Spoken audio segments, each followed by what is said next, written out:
চট্টগ্রামের অগ্রণী ব্যাংকর লালদিঘির পূর্ব কর্পোরেট শাখার বোল্ডতন 4 কোটি 38 লাখ টাকা গায়েবের ঘটনা ঘটি।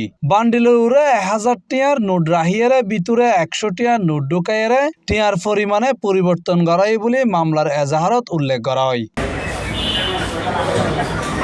গত আগস্টের 9 তারিখ হিসাব মিলাইতে যাইয়ারে বোল্ডত তাহা টিয়ার লগে রেকর্ডর বড় ধরনের গরমিল ধরা পরে এই ঘটনায় শাখার ব্যবস্থাপক মুস্তাক আহমদ বাদীরে হতুয়ালি থানায় মামলা দায়ের করে।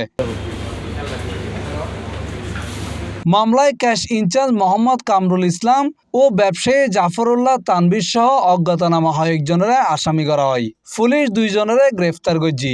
তারার হাসতন মুঠোফোন, হোয়াটসঅ্যাপ তথ্য এবং উগ্র ফ্যানড্রাইভ জব্দ করা হয়।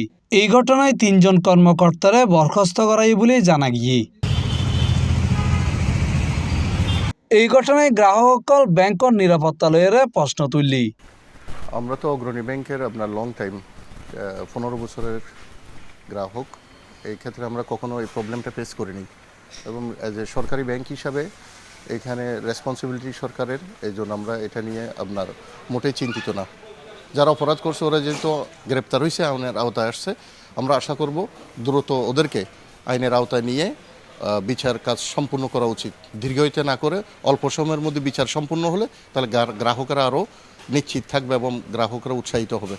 মামলার নথি অনুযায়ী টিয়া সরাইয়ের এই টিয়া দিয়ে হাটজারিত ইশরাত এগ্রো নামের গরুর হামার গড়ি তোলা হয়।